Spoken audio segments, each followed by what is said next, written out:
Santapan Harian Senin 4 Maret 2024.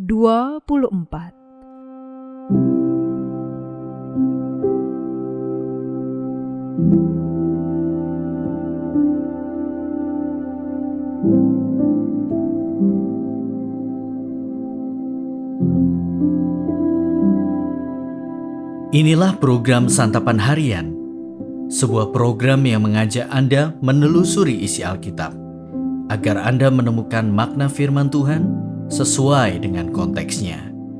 Santapan Harian tertuju bagi Anda yang ingin memiliki kehidupan rohani yang segar, kuat, dan sigap.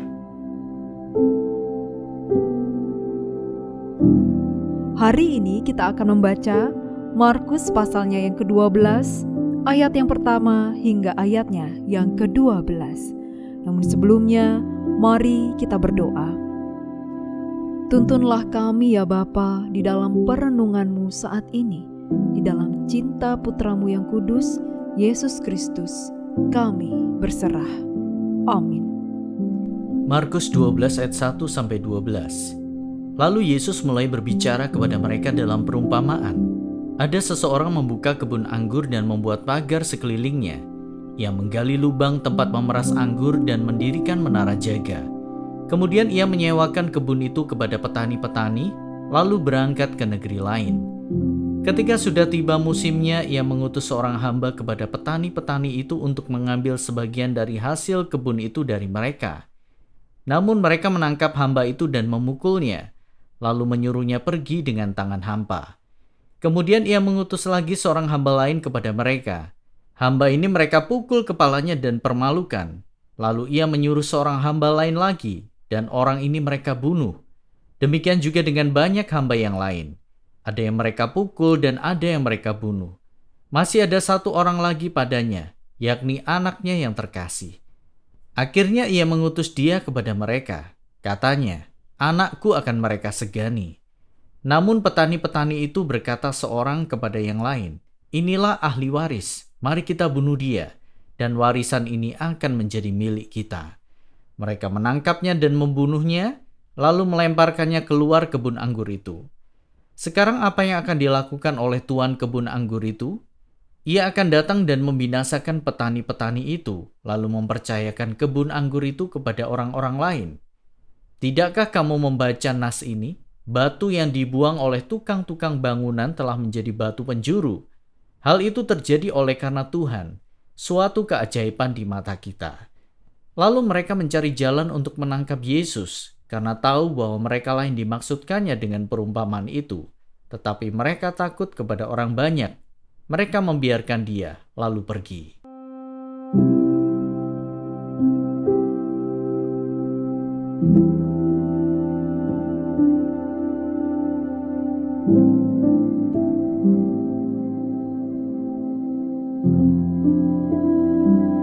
Sahabat Santapan Harian, orang-orang yang unchurched berarti tidak bergereja. Tak sedikit orang Kristen yang menjadi kecewa lalu memutuskan untuk tidak bergereja lagi. Ini tidak berarti bahwa mereka meninggalkan Tuhan, melainkan mereka meninggalkan gereja sebagai institusi dan tempat ibadah. Mereka kecewa dengan pemimpin, rekan pelayanan, atau aktivis gereja. Memang orang yang tampak rohani tidak selalu hidup dengan penuh kasih dan kebenaran.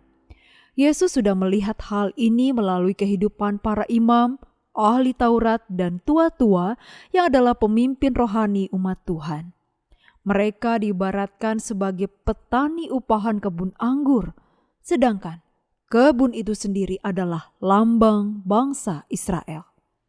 Para petani ini mendapat anugerah untuk mengerjakan tanah dan mendapat penghasilan dari tanah itu.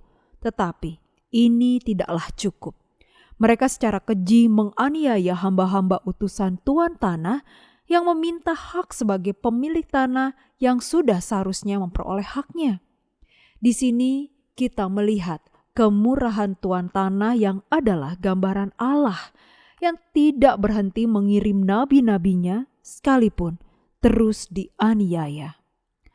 Puncak kemurahan sang tuan tanah dinyatakan dengan diutusnya anaknya.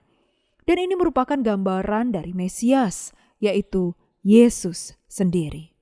Ternyata para pelayan ini malah bersepakat untuk membunuh satu-satunya ahli waris supaya mereka bisa memiliki semua kekayaan itu. Memang seperti yang Yesus katakan, mereka adalah perampok. Bahkan lebih lagi mereka adalah pembunuh.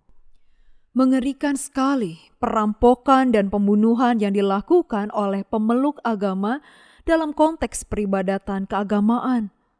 Tak terkecuali modus pencurian dan penipuan yang dilakukan oleh umat Tuhan dalam konteks pelayanan gereja. Namun Tuhan pastilah tak akan tinggal diam. Waspadalah.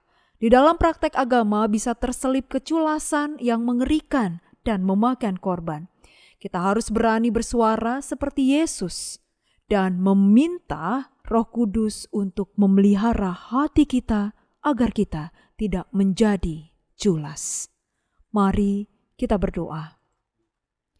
Ya Allah, kami tidak tahu apa yang harus kami perbuat dengan segala kebobrokan yang kami lihat di dunia dan yang juga ada dalam diri kami. Sudilah kiranya Engkau menerangi hati kami dan memulihkan kami. Di dalam kasih-Mu Yesus, kami berdoa. Amin.